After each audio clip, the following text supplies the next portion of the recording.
There we go. So first up is Dr. Ashley Hood. Dr. Hood is currently in private practice at Elite Wellness for Women in Jackson.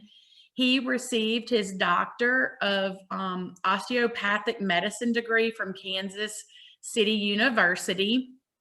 He has completed his internship and residency in obstetrics and gynecology at the University of Mississippi Medical Center. Dr. Hood remains involved in his profession, serving as a board member of the American College of Osteopathic Obstetricians and Gynecologists.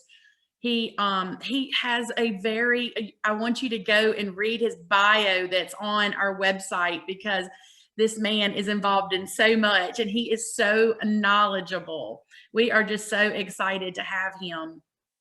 He, and I'm getting lost on my script here because I wanted to just emphasize that all of the bios are actually on our website, and please be sure to go see those.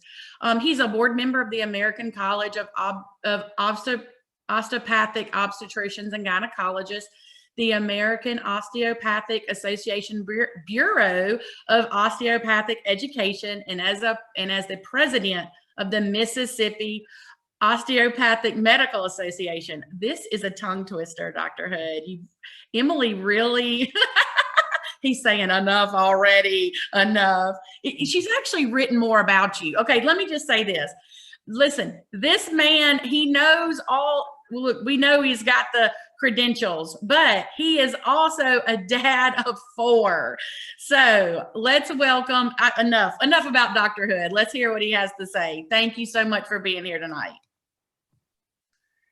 Thank you very much, Emily, and it is my pleasure to be with all of you. I wish we could be in a large gathering face-to-face, but this is a really neat opportunity to gather some specialists in the field around women's and children's care, and I am just delighted and honored to be asked to be here with all of you. So I'm sorry for the long CV. Definitely don't worry about those tongue twisters. But I am, as Emily said, in practice at Elite Wellness for Women. I have been in practice for about 15 years already, which is really crazy for me to think about. And I do have 4 children. The older 3 are kind of a little grown, and we have one 11-year-old, and he continues to surprise us with all kinds of, stories and things that he's involved in. I'll share a funny story to kind of get us started. Several years ago, my wife, we were talking about medicine and which of the children were going to potentially be a physician and that sort of thing at the table. And Kingston, my son's name, he's 11, he said, "I don't know if I really want to do what Daddy does." And my wife said, "Well, why is that? Why would you not want to do what your dad does?" And he said, "Well, I don't know about driving those trucks." And we were all puzzled, and we were like, "Driving trucks?" And he said, "Yeah, to deliver all those babies." So we thought that was really cute. So anyway, the kids, take everything very literally, right?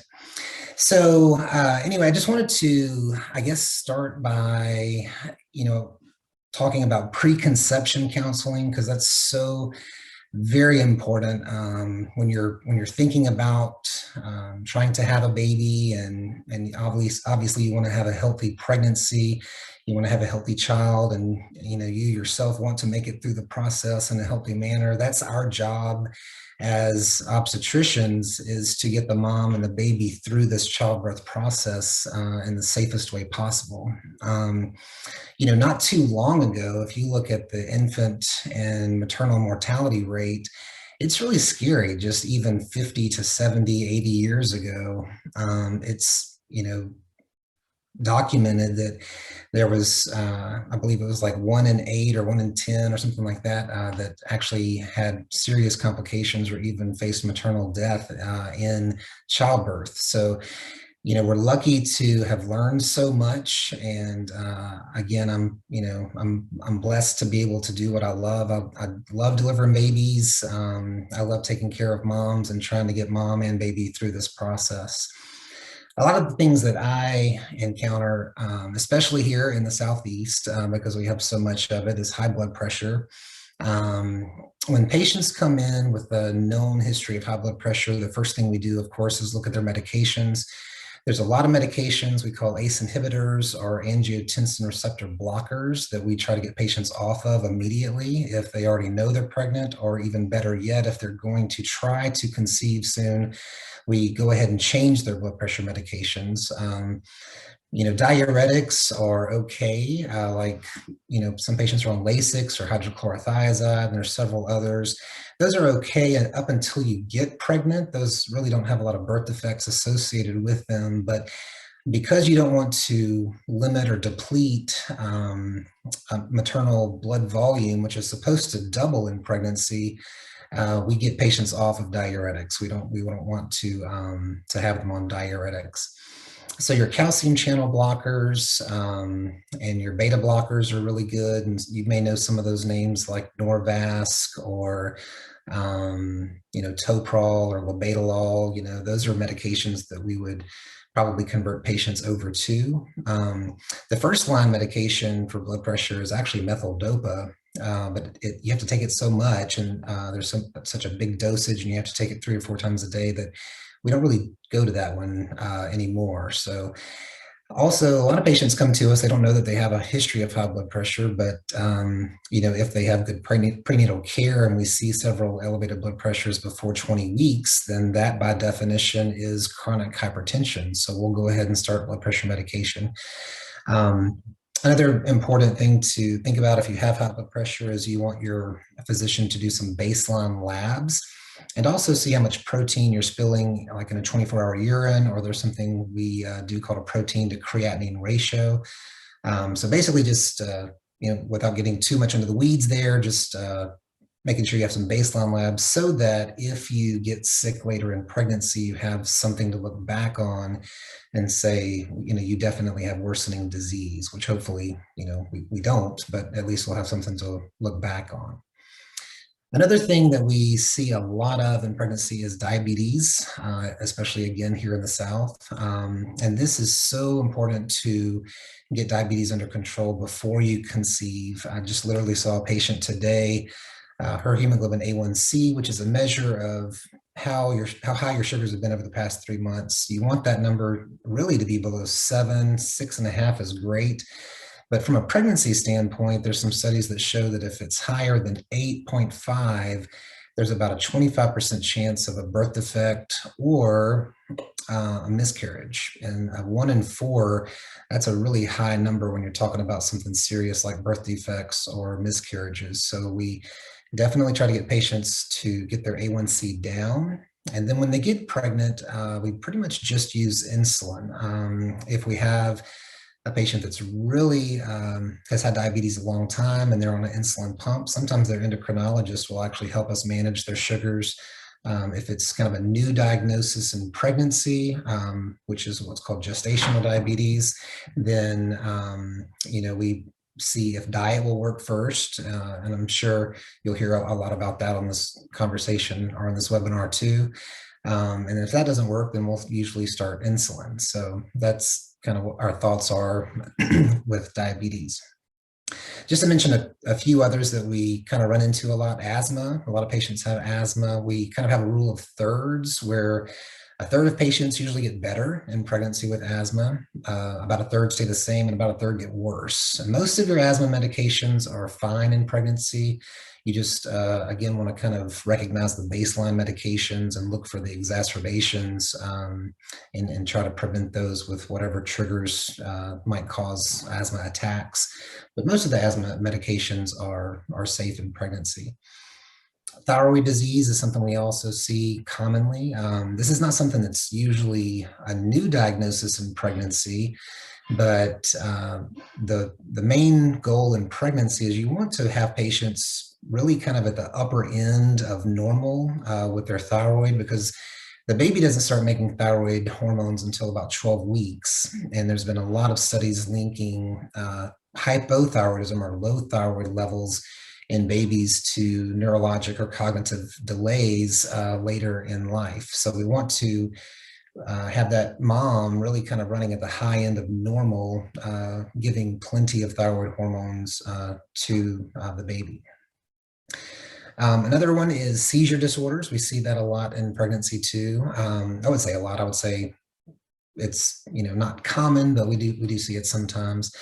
And the main goal with seizure disorder is to get patients to use just one drug. A lot of the seizure medications can be teratogenic, which that means that they can cause birth defects. So we try to get patients on Keppra, which is probably the most studied drug with seizures. And the main thing also with seizure disorder is because there's an issue with folic acid metabolism with these types of drugs, you want to give them 10 times the recommended dose of folic acid. So those are some kind of preconception things to think about even before you get pregnant. And then I'll just mention some brief things about your first prenatal care visit. When you establish care, of course, do it early. And a common question I get to is, when should I take a pregnancy test? There's a lot of patients that come in thinking they're pregnant and they haven't missed a cycle yet. And then they come in and then we have a negative pregnancy test or a negative serum HCG, and it gets really confusing. So I just tell patients in general, don't take a pregnancy test until you've skipped a cycle. That way it eliminates a lot of false positives and confusion. So that's just kind of a rule that I have, or that I try to teach to my patients. But when you are pregnant and you do establish, prenatal care, the most important thing that you can do at the first visit is to establish a due date. And there is a systematic way to do that through the American College of OBGYN. They actually have a kind of a protocol in place of how to establish a due date. So I won't get too deep into this, but I'll just give you a little caveat here. It's either by your last menstrual period where you calculate out a due date, or it's by your first ultrasound.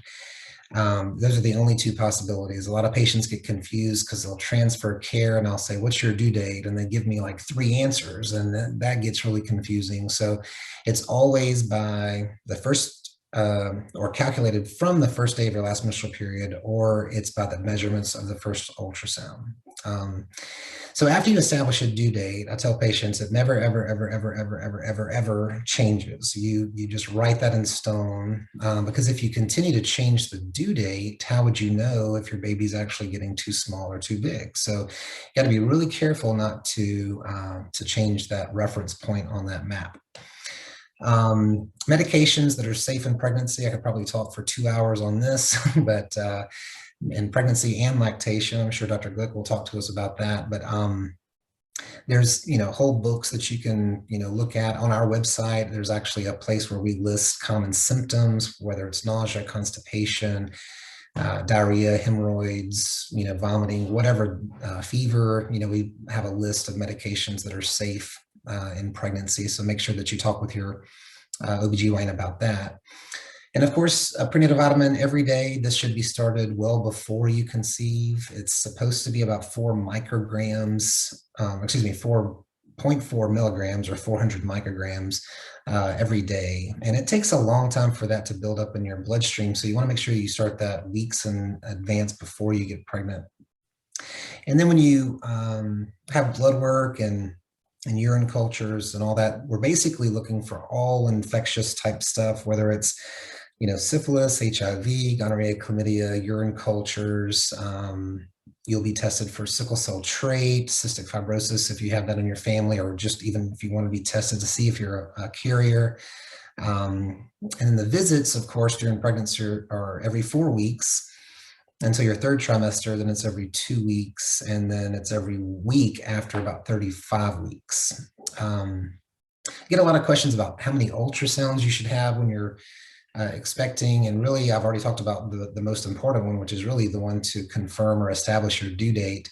The second one is around 19 to 20 weeks when we do a targeted ultrasound, and that of course is when most people think that's when I find out when I have what I'm having as far as boy or girl. But medically, what we're looking at, we call it a targeted anatomical survey. So we're looking at the baby from head to toe, looking at all of the anatomy, making sure everything looks normal.